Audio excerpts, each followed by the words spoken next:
Jemi rikthyer në studion e programit Familja 7. Nuk kemi ende statistika të sakta zyrtare për diagnozën e varësive tek adoleshentët, por të dhënat nga Instituti i Shëndetit Publik dhe Organizata Botërore e Shëndetësisë tregojnë se rreth 1 deri në 3% e adoleshentëve shqiptar të moshës nga 15 në 19 vjeç vuajnë nga varësi problematike ndaj alkoolit dhe drogave. Varësitë ndaj substancave narkotike janë një nga sfidat më të heshtura dhe njëkohësisht më të përhapura të shoqërisë sonë. Megjithatë, varësitë nuk kanë vetëm këto pamje, ato shpesh fshihen pas duhanit, telefonit, rrjeteve sociale, lojrave të fatit, punës, ngrënjes, blerjeve e tjerë. Ne sot do të flasim për këto pranga të padukshme që na mbajnë të lidhur, si ndikojnë ato në jetën tonë dhe si mund të shlirohemi prej tyre. E ftuara jon është Pranvera Dima, drejtuese e qendrës së Këshillimit Shtegu i Shpresës. Pranvera, faleminderit që je këtu me ne sonte. Faleminderit për ftesën, Ela. Është shumë kënaqësi si gjithmonë.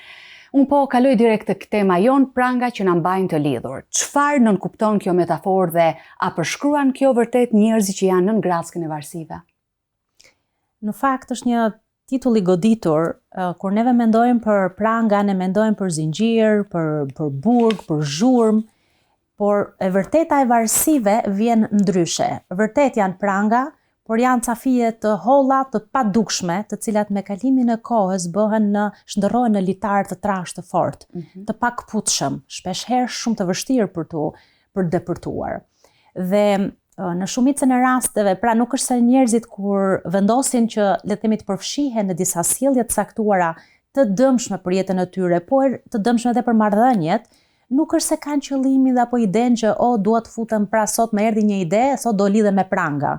Sigurisht kjo vjen e maskuar në formën e asaj përshpëritjes së ëmbël që hëse s'ka gjë për një gotë, hëse nuk ka gjë për një dozë, s'ka problem të tërë po e provon nga një cigare.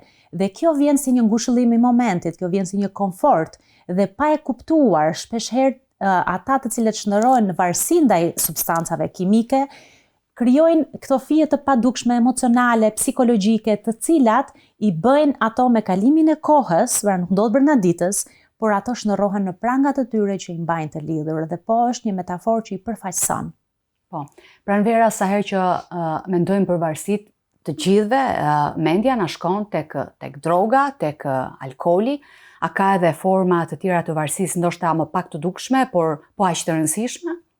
Patjetër që po, dhe sa vjen dështohen në fakt, varësi të shumë llojshme për të cilat edhe flitet shumë moral, ndoshta edhe sepse kanë më pak, le të themi, efekte të drejtë për drejta në jetën e një personi, por kjo nuk do të thotë se personat nuk vuajnë.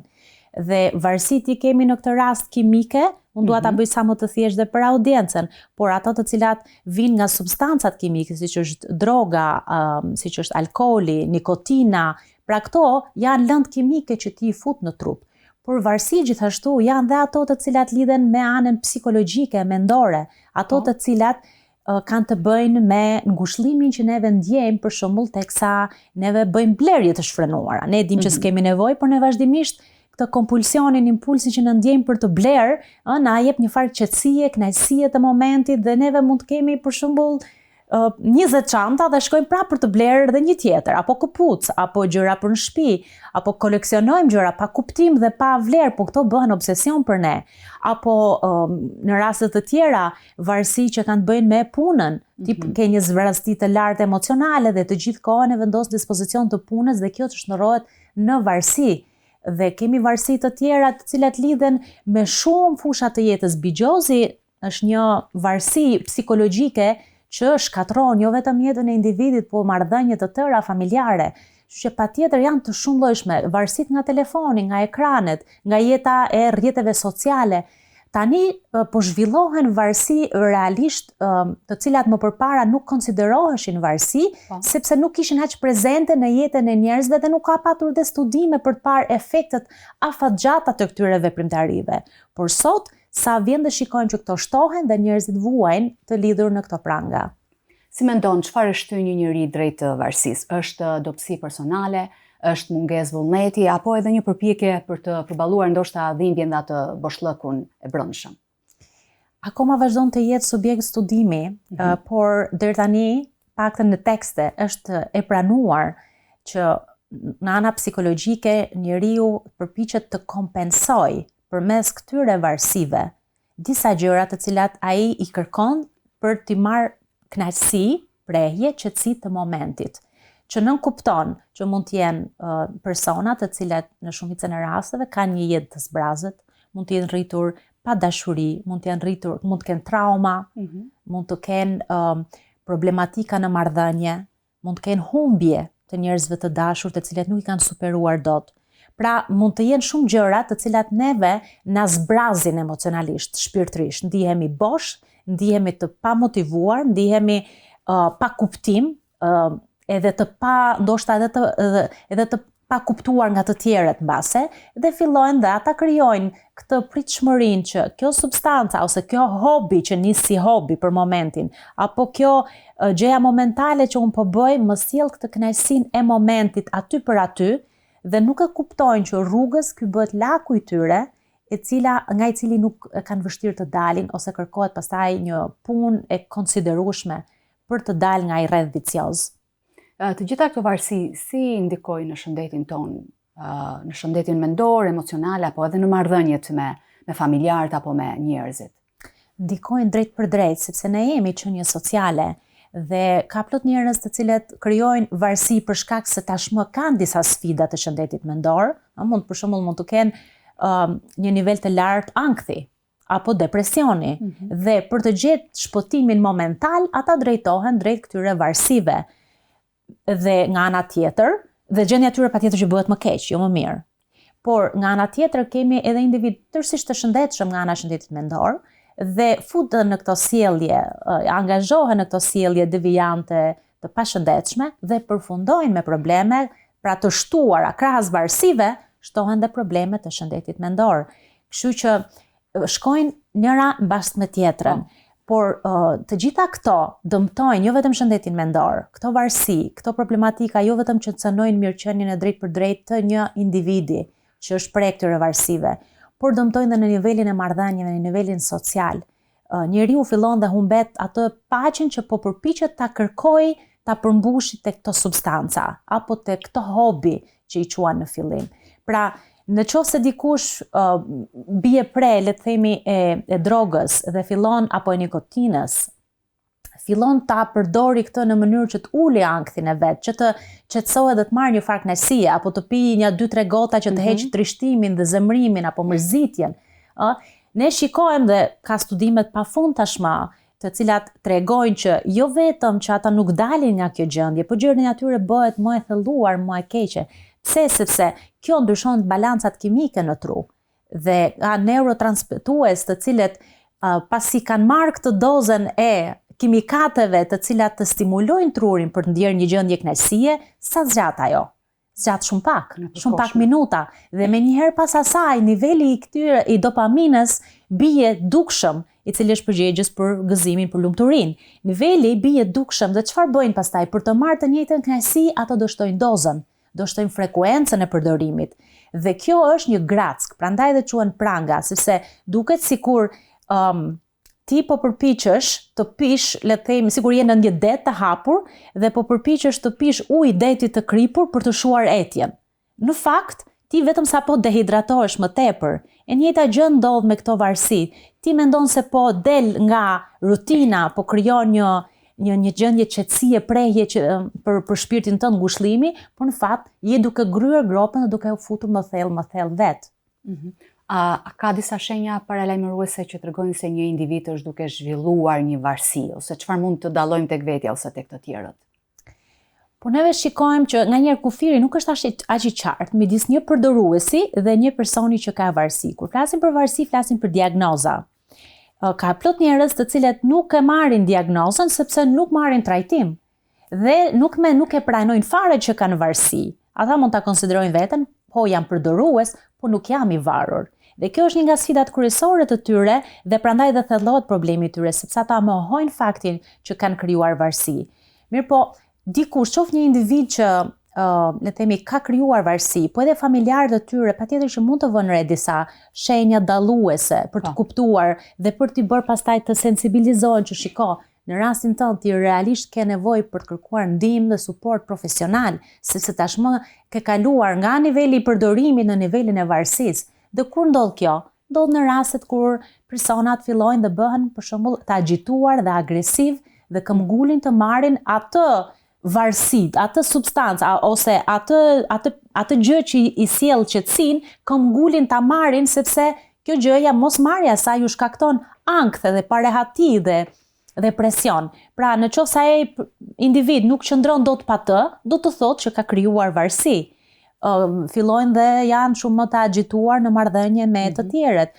Ndërfutet varësia e tyre ndërfutet në stilin e tyre të jetesës. Shpeshherë mund të dalin të papërgjegjshëm në punët që bëjnë, mund të mungojnë në punë, mund të vinë vonë në familje, mund të mos marrin, harrojnë për gjërat që kanë marrë përsipër t'i bëjnë, dëmtojnë marrëdhënie dhe nuk janë të ndërgjegjshëm që kjo gjëja është kaq e rëndësishme, pra konsiderojnë më të rëndësishme vesin e tyre sesa marrëdhëniet. Kjo tregon që ata nuk është se si vlerësojnë marrëdhëniet, por janë të paaftë të menaxhojnë të dyja.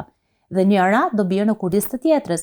Aq sa ne njohim persona dhe dim patjetër për individ të cilët në efektin e varësive kanë dëmtuar martesa, kanë shkaktuar vrasje, mund të kenë sulmuar prindrit për t'i vrarë për t'u marrë para. Pra ti e kupton që një njeri që ka një sjellje të egzageruar vetëm e vetëm që të marrë për atë për cilën ai ka nevojë, kjo tregon që ai nuk po jeton dot pa të. Dhe agjitimi që personi shfaq, dinamikat sociale, ndryshimi i rutinave, domethënë patjetër i ka shenja mjaft të dukshme të cilat njeriu ka nevojë, kuptojë që ka nevojë për ndihmë. Po, zakonisht ata që janë në varësi kanë tendenca të fshihen, të mos duken, si ndikon turpi ose paragjykimi, kjo lloj frike për të mos u dukur, a ndikon tek thellimi i këtij problemi? Ndikon drejt për drejt, sepse në qoftë se ne jemi të ndërgjegjësuar që unë zakonisht pija një gotë, po themi, në një ndenjë tavoline apo deri në 2 gota dhe tani unë kam filluar të pi 3-4 gota dhe filloj dhe justifikoj këtë sjelljen time, apo substanca të narkotike, apo gjëra të tjera të varësive. Ose kemi edhe varësi të tjera si pornografia, varësi nga ata që kanë varësi ndaj bigjozit, e nisin me pak dhe më pas përfundojnë më shumë. Një person që ka varësi ndaj lojrave të fatit, ai e nis ndoshta me një skedin, me një lojë online dhe përfundon duke lënë peng pastaj makinën, shtëpinë apo çdo gjë që ka, madje edhe ato që s'ka, duke premtuar që do t'i sjelli. Dhe pastaj jeta e vet bëhet kaos. Dhe pse ndodh dhe thellohet kaq shumë ky problem? Është sepse zakonisht ata e izolojnë, nuk duan ta pranojnë sepse ju duket si një shenjë dobësie, pa aftësie e tyre për ta menaxhuar. Ata mendojnë për një kohë të konsiderueshme që e kanë nën kontroll. Dhe kështu mendojnë deri në pikën që në fakt nuk e kanë më nën kontroll dhe dëmtojnë shumë gjëra të tjera. Kështu që është e rëndësishme për të theksuar që individët të cilët i kanë këto varësi, nëse ne si familjar apo rrethi shoqëror shton doza të turpit ndaj tyre, të kritikës së ashpër, të gjykimit të ashpër, në fakt është duke përkeqësuar problematikën e këtij individi, sepse ata në këtë rast e ndjejnë që janë në pranga, por kanë nevojë për mirëkuptim, kanë nevojë për suport, kanë nevojë për ngushëllim, për mbështetje, jo për gjykim, për frikë edhe turp, sepse turpi të çon tek mos kërkosh ndihmë, të izolohesh, ta mbash brenda vetes, ndërsa ndërgjegjësimi që shikose un kam nevojë për ndihmë, kjo të bën të jesh i hapur dhe të marrësh shërbimin të cilin mund të bëjë ty të lirë nga profesionistët. Po, pra familja je duke thënë që luan rol dhe këto ndoshta janë disa gabimet më të shpeshta, më të shumta që familjarët i bëjnë, në mënyrën se si e trajtojnë si problem. Po, në shumë raste po, prandaj edhe personat me të cilët neve punojmë që ka një individ në familje që ka varësi, ne gjithmonë sugjerojmë dhe këshillojmë që të ketë një bashkëpunim të ngushtë midis terapistit, po themi, profesionistit, familjarëve, rrethit të ngushtë të personit apo miqve, dhe vetë personit, pra sepse duhet parë në tërësi marrëdhëniet e tij dhe patjetër që ndikon mënyra se si prindrit apo familjarët e trajtojnë çështjen. Prandaj ka raste ku ne shikojmë raste suksesi të njerëzve të cilët dalin nga ky rreth vicioz, i kpusin këto pranga, e marrin guximin të kërkojnë ndihmë dhe të bëjnë gjithë procesin e ndryshimit, i cili nuk është i lehtë, pa diskutim kërkon shumë përpjekje dhe kohë. Po ke raste të tjera të cilët nuk ja dalin ban, që degradojnë më keq dhe kjo nuk është për të fajsuar familjarët, sepse sigurisht të veshin kputucët të tyre, kjo është një situatë shumë e vështirë në cilën ata kalojnë çdo ditë. por duhet të ndërgjegjësohen që kjo gjëja do t'i shtyjë më tepër ata drejt rreziku dhe drejt varësive të tyre dhe nuk do t'u japi atë komfortin dhe atë mbështetjen emocionale që ata kanë nevojë edhe pse se pranojnë që mund të kenë nevojë. Pra, kush janë disa nga hapat më të rëndësishëm të kësaj rruge drejt çlirimit të tyre? Ne themi gjithmonë që për çdo problem që neve kemi në fakt është hapi i parë është pranimi. Pranimi i nevojës, pranimi, dallimi, domethënë ta shohësh veten në sy, të dalësh para pasqyrës dhe të thua që shiko, unë po e skanoj jetën time dhe shikoj që jam duke u zhytur më tepër në këtë ves. Dhe po përpiqem ta justifikoj, por në fakt çfarë jam duke bërë, jam duke thelluar problemin tim. Dhe fillon me pranim, por nuk mbaron aty. Ne mund ta pranojmë veten dhe prap domethënë ta kuptojmë, ta pranojmë tek vetja që kemi një sfidë, një problem dhe prap mund mos bëjmë asgjë për të.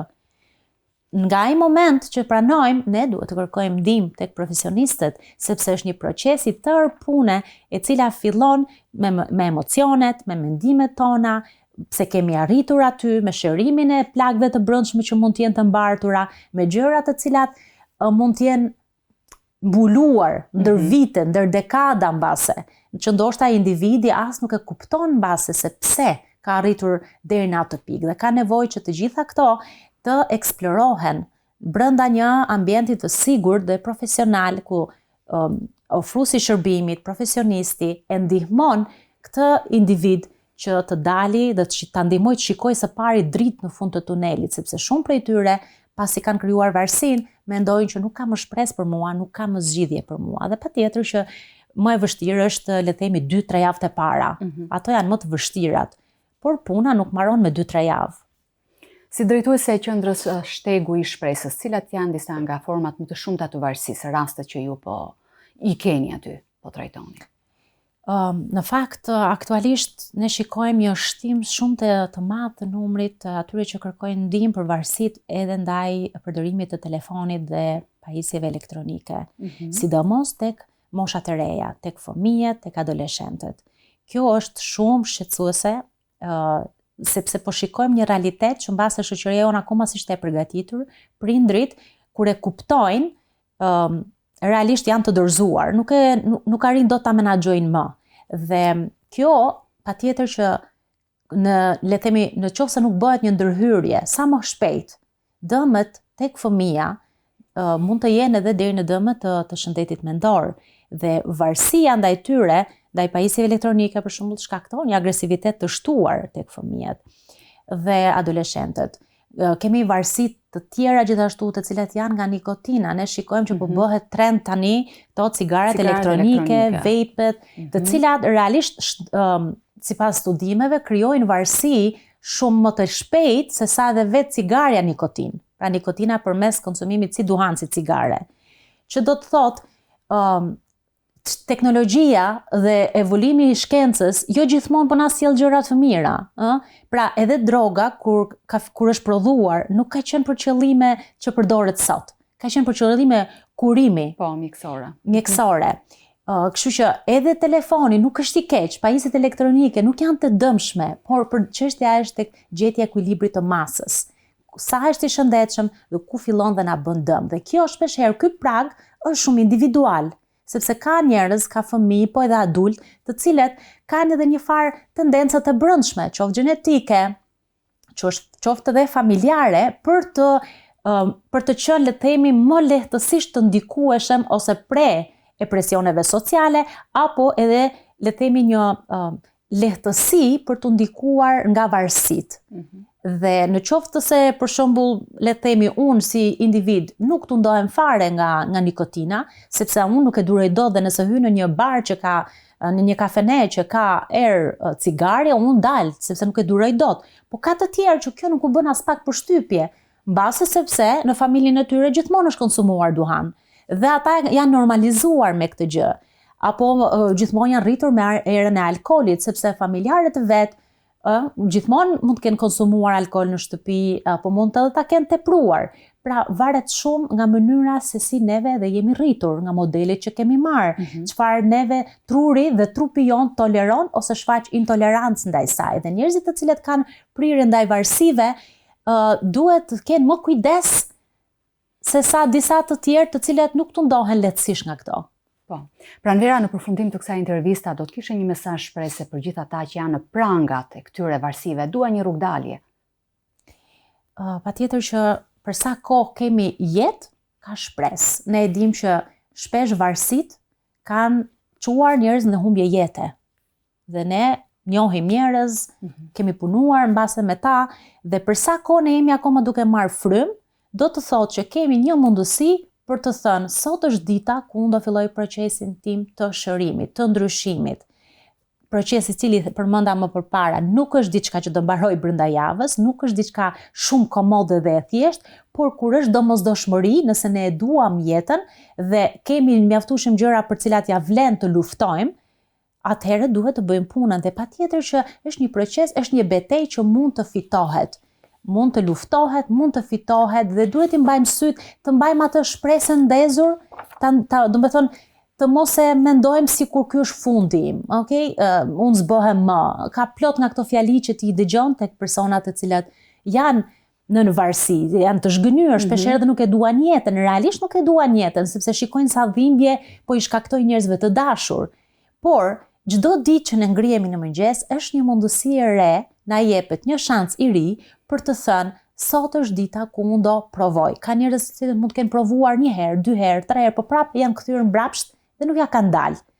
Janë rikthyer tek veset e tyre, tek varësitë e tyre. Sa herë duhet ta provojmë edhe të heqim dorë, edhe të vazhdojmë të kërkojmë ndihmë.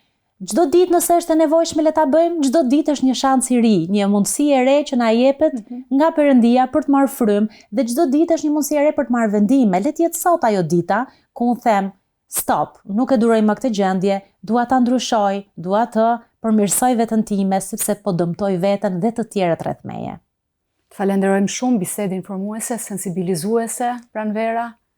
Shumë faleminderit. Faleminderit edhe ty që merr kohën dhe hapësirën për trajtuar çështje të tilla kaq impakt dhe kaq aktuale. Faleminderit ty edhe stafit të Shtegut të Shpresës. Suksese. Faleminderit.